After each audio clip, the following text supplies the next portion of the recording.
Hello, मैं अनुराधा कुमारी ABM college इतिहास विभाग की ओर से आप सभी का इस वीडियो में स्वागत करती हूँ। आज मैं सेमेस्टर 3 के स्टूडेंट्स के लिए पेपर 6 का टॉपिक है डिक्लाइन ऑफ दिल्ली सल्तनत, यानी दिल्ली सल्तनत के पतन के बारे में आज मैं चर्चा करूँगी।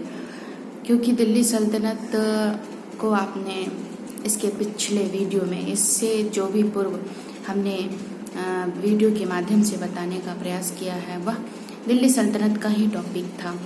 तो आप दिल्ली सल्तनत पर लगभग 320 वर्षों तक शासकों ने शासन किया और इसमें 5 वंशों का योगदान है, जैसे गुलाम वंश, खिलजी वंश, तुगलक वंश, सैयद वंश और लोदी वंश। दिल्ली सल्तनत का जो शैशवा काल था, शैशव यानी जो प्रारंभिक चरण जिसको बोलते हैं, वह गुलाम वंश का था। उसमें विभिन्न शासक हुए जिन्होंने इतने बड़े, उन्हीं लोगों की वजह से साम्राज्य का इतना लंबा खिंच जाना, एक कुशल शासक जो होते थे उन्हीं के शासनकाल में साम्राज्य का विस्तार होना और शासन अवधि इतनी लंबी तक हो जाना दिल्ली सल्तनत के लिए गौरव की बात थी। तो मैंने बताया कि 320 वर्षों तक लगभग दिल्ली सल्तनत का शासन रहा और उसमें कुतुबुद्दीन ऐबक है, इल्तुतमिश है, रजिया सुल्तान है, बलबन है, अलाउद्दीन खिलजी है, फिरोज शाह, अलाउद्दीन खिलजी, ये सारे, गयासुद्दीन तुगलक है, मोहम्मद बिन तुगलक है, फिरोज तुगलक है, इब्राहिम लोदी, ये सारे जो शासक हुए वो सभी के सभी साम्राज्य विस्तार के और इन्हीं के प्रयासों से, इन्हीं शासकों के प्रयासों से दिल्ली सल्तनत की जो शासन अवधि है वह 1206 से लेकर 1526 ईस्वी तक माना जाता है। अब हम एक एक करके देखेंगे कि दिल्ली सल्तनत का पतन आखिर इतनी बड़े जब विशाल साम्राज्य थे ही, इसकी शासन अवधि 320 वर्ष थी, तो फिर पतन क्यों हुआ, तो हम एक एक करके चर्चा करेंगे।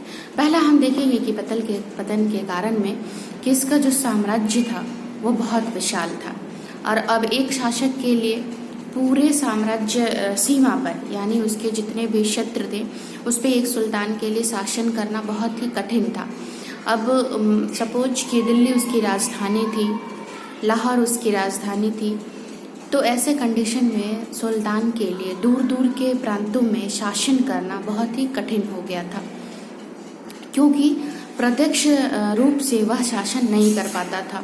और जो दूर दूर के प्रांत होता, सपोज कि उत्तर भारत की राजधानी है, उत्तर भारत में उसकी राजधानी है, लेकिन दक्षिण पर भी शासन करना है। जैसे हम अलाउद्दीन खिलजी को ले सकते हैं। अलाउद्दीन खिलजी ने दक्षिण के प्रांतों को भी अपने साम्राज्य विस्तार में शामिल किया था, लेकिन वहाँ उसने सिर्फ लगान की वसूली की, वहाँ जाकर उसने शासन नहीं किया। मोहम्मद बिन तुगलक को लो, मोहम्मद बिन तुगलक ने अपनी देखते हैं कि राजधानी परिवर्तन ही कर लेता है। उसकी राजधानी जो थी दिल्ली थी और दिल्ली से उसने दौलताबाद कर ली। तो ऐसे कंडीशन में मुश्किल हो जाता है और हम देखते हैं कि वो इन सारे जो उनकी योजना थी उसमें विफल भी हो जाती है। तो ये विशाल साम्राज्य जो थे उस पे एक शासक को सही ढंग से शासन व्यवस्था को संचालित करने में कठिनाई होती थी, जिसकी वजह से साम्राज्य और सुल्तान दोनों का पतन हो जाता है और विशाल साम्राज्य दिल्ली सल्तनत के पतन के कारणों में सहायक सिद्ध हो जाता है। दूसरा हम देखेंगे कि स्वेच्छाचारी और निरंकुशता। दिल्ली सल्तनत के शासक में अधिकांश शासक जो थे वो अत्यंत निरंकुश थे और स्वेच्छाचारी थे। अगर हम देखें गुलाम वंश में ही ले, जिस तरह से कुतुबुद्दीन ऐबक और इल्तुतमिश ने अपने शासन व्यवस्था को संयम ढंग से बरकरार रखा, वहीं पर बलबन ने अपने स्वेच्छाचारिता और निरंकुशता का उदाहरण देते हुए उसने दैवीय सिद्धांत को पालन करता है। आप देखते हैं कि उसने राजत्व सिद्धांत को स्वीकार किया और अपने आप को देवी का, यानी ईश्वर की प्रतिछाया माना और प्रजा को बोलता है कि मैं ईश्वर का रूप है, मेरी हर बात, मेरे जो बोले हुए शब्द हैं वो कानून की तरह है, ये ब्रह्मा के शब्द हैं, इन्हें नकारा नहीं चाहिए। तो इस तरह की निरंकुशता जो थी वह प्रजा को भाया नहीं, प्रजा ने इसे नकार दिया और धीरे धीरे इसकी स्वेच्छाचारिता और निरंकुशता ही इसके पतन के कारण बन जाते हैं। उसने अपनी सारी शक्ति को अपने हाथों में केंद्रित कर लिया और जहाँ ही शक्ति का केंद्रीकृत होगा वहीं पर स्वेच्छाचारिता और ऑटोक्रेट की फीलिंग जो होती है वो शुरू हो जाती है और उसके जो शासन के रूप होते हैं वो निरंकुश होते चले जाते हैं। वो अत्यंत कठोर और बर्बर हो जाते हैं, जिसके कारण से उसकी प्रजा खुशहाल नहीं रहती है, आनंद और खुशहाल नहीं हो पाती है। प्रजा मन ही मन वैसे शासन और वैसे शासक और वैसे सुल्तान के प्रति घृणा का भाव रखती है और एक दिन ऐसा होता है कि जो शासन का पतन हो जाता है। तो यहाँ भी दिल्ली सल्तनत में भी बहुत सारे शासक ऐसे हुए, जैसे अपने बलबन का एक उदाहरण ले सकते हैं। बलबन बहुत ही निरंकुश शासक था और मोहम्मद बिन तुगलक उसने भी निरंकुशता और निर्ममता का परिचय दिया जब उसने अपनी राजधानी को परिवर्तन करता है और दिल्ली से दौलताबाद ले जाता है। तो उसने वैसे अपंग लोगों को भी नहीं छोड़ा और घसीटते हुए वह दौलताबाद ले जाते, किसी के हाथ किसी के पैर वहाँ पहुँच पाते हैं और लोगों ने उनसे फरियाद करते हैं कि आप मुझे छोड़ दें, मुझे दिल्ली में ही रहने दें, लेकिन वह किसी की नहीं सुनता है और वहाँ पर इसकी निर्ममता और क्रूरता को देखा जा सकता है। नेक्स्ट हम कह सकते हैं कि अमीरों का षड्यंत्र। दिल्ली सल्तनत के अधिकांश शासक जो हुए, अधिकांश सुल्तान जो बने वह अमीरों की सहायता से ही बने, क्योंकि वहाँ अमीरों का वर्चस्व काफ़ी बना हुआ था और ये अमीर के माध्यम से ही सुल्तान अपने सुल्तान की पदवी और सुल्तान की गद्दी को हासिल करता है। वैसे कंडीशन में जो सुल्तान या जो राजा अमीर की सहायता या अमीर के विरोध में जाते हैं तो अमीर उसके विरोध में चले जाते हैं। अमीरों के द्वारा षड्यंत्र होने लगते हैं और सुल्तानों को गद्दी से फेंक दिया जाता है, गद्दी से उतार दिया जाता है। फिर हम देखते हैं कि इब्राहिम लोदी जो था वह अमीरों के षड्यंत्र में ही पड़ गया था। अमीर लोदी वंश का था और उसके द्वारा शासन किया जा रहा था, लेकिन इब्राहिम लोदी में जो अमीर है उसने ही मुग़ल काल के जो काबुल का राजा था, काबुल का शासक जो था बाबर, उसको आमंत्रित कर देता है। तो यह अमीरों का ही षड्यंत्र के शिकार बन जाते हैं और ये अमीरों के षड्यंत्र के कारण सुल्तान की जो पद थे, उसकी जो गद्दी थी वह हिल जाती है और वो गद्दी से उतार फेंक दिए जाते हैं। तो ये सारी जो व्यवस्था थी वह दिल्ली सल्तनत में कायम थी और दिल्ली सल्तनत का इन्हीं व्यवस्थाओं के कारण उसका पतन हो जाता है। अब हम देखते हैं कि उत्तराधिकार के नियम। उत्तराधिकार का नियम बहुत ही मायने रखता है किसी भी साम्राज्य, किसी भी सल्तनत या किसी भी विशाल साम्राज्य को कायम रखने में। लेकिन दिल्ली सल्तनत में उत्तराधिकार का कोई निश्चित नियम नहीं था। ऐसे उत्तराधिकार के जो नियम होते हैं कि शासक के ज्येष्ठ पुत्र को ही गद्दी दिया जाता है, लेकिन यहाँ पे ऐसा कुछ नहीं था। कभी दामाद बन जाता है, कभी भाई बन जाता है, कभी पुत्री बन जाती है। तो इस तरह के उत्तराधिकार के जो नियम ना होने के कारण यहाँ पे एक दूरदर्शी शासकों का अभाव रहा, क्योंकि लोग शासक के लल्लो चप्पो करते रहे, उनकी चापलूसी करते रहे और शासक वैसे लोगों को ही गद्दी देते रहे। नहीं तो फिर वैसे जो शासक है, अगर कोई शासक है जो गद्दी पर आसीन है, गद्दी में उसकी शासना अवधि अभी बची हुई है, लेकिन दूसरे मतलब राज दरबार के व्यक्तियों के माध्यम से उसकी हत्या कर दी जाती है। जैसे हम देख सकते हैं कि इल्तुतमिश और बलबन का भी देख सकते हैं। फिर अलाउद्दीन खिलजी और उसके जो शासक थे उसके पूर्व उनकी स्थिति देख सकते हैं। फिर मोहम्मद बिन तुगलक और गियासुद्दीन तुगलक के बारे में देख सकते हैं। तो ये सारी जो स्थितियां थी हत्या करने की और गद्दी हासिल करने की, इससे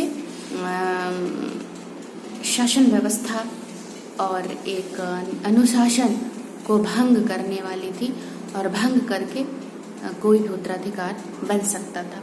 तो इस निश्चित नियम ना होने के कारण दिल्ली सल्तनत का पतन अवश्यम भावी हो गया था। दूसरा हम देखते हैं कि गुलाम प्रथा जो थी, स्लेवरी सिस्टम, वो दिल्ली सल्तनत में विद्यमान थी। आप देखते हैं कि कुतुबुद्दीन ऐबक जो है मोहम्मद गोरी का गुलाम होता है और मोहम्मद गोरी कुतुबुद्दीन ऐबक को खरीद के उसके द्वारा फिर वो योग्य था, शिक्षित था, दूरदर्शी था, तो उसको गद्दी मिल जाती है। इसी तरह फिर कुतुबुद्दीन ऐबक जो उसके बाद जो इल्तुतमिश गद्दी पर बैठा, तो इल्तुतमिश भी किसी न किसी का गुलाम था, किसी न किसी का वो गुलाम ही था, लेकिन कुतुबुद्दीन ऐबक ने उसे खरीद लेता।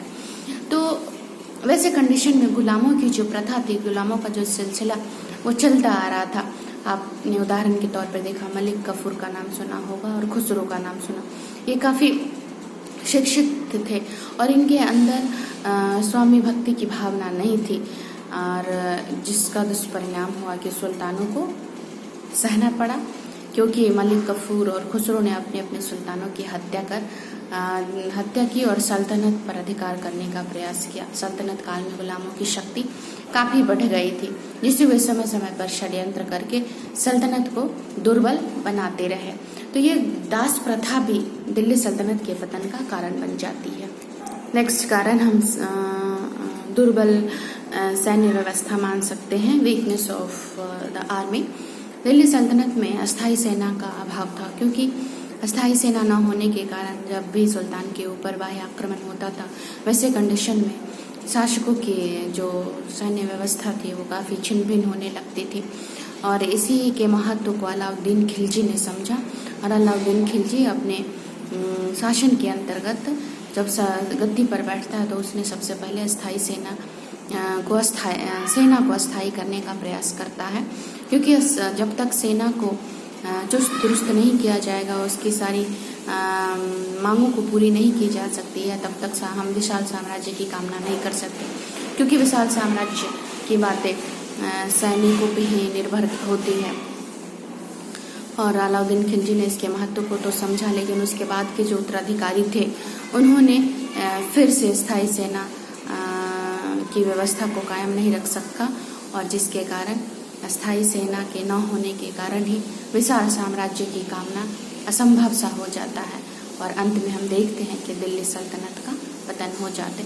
इसके अलावा भी बहुत सारे कारण हैं कि तुगलक वंश के शासकों की नीति, तुगलक वंश जैसे आपने मोहम्मद बिन तुगलक को देखा कि उसे पागल, मूर्ख, रक्त पिपासु, और भी इसके पॉजिटिव में भी है परोपकारी, ये सारे उपाधियों से इसे नवाजा गया है। इसकी जो नीतियाँ थी वो कहीं लोगों को आहत करने का काम किया है, जिसके कारण उन्हें रक्त पिपासु भी कहा गया है। फिरोज तुगलक भी दिल्ली सल्तनत की स्थिति को सुदृढ़ न कर सका। तो बहुत सारे ऐसे शासक हुए जिन्होंने दिल्ली सल्तनत की सुदृढ़ता को कायम न कर सका, और धीरे धीरे हम देखते हैं कि इसका पतन होना तय हो जाता है, और बाबर के आक्रमण के साथ ही दिल्ली सल्तनत का पतन हो जाता है। और 1526 ईस्वी में बाबर ने इब्राहिम लोदी के शासनकाल, जैसे 1517 से 1526, उसी के शासनकाल में स्थिति बिगड़ जाती है। स्थान स्थान पे विद्रोह और विरुद्ध विद्रोहें होने लगती है। इन विद्रोह को दबाने में असफल हो जाता है, और बाबर के द्वारा मुगल वंश की स्थापना हो जाती है 1526 ईस्वी में। इब्राहिम लोदी और पानीपत के इब्राहिम लोदी के साथ बाबर का युद्ध होता है, जो पानीपत के युद्ध के नाम से जाना जाता है, और इस युद्ध में वो हार जाता है, वह बाबर के सामने टिक नहीं पाता है, युद्ध क्षेत्र में ही वह वीर गति को प्राप्त करता है। इस प्रकार इब्राहिम लोदी की पानीपत के युद्ध में पराजय के साथ ही दिल्ली सल्तनत का पतन हो जाता है।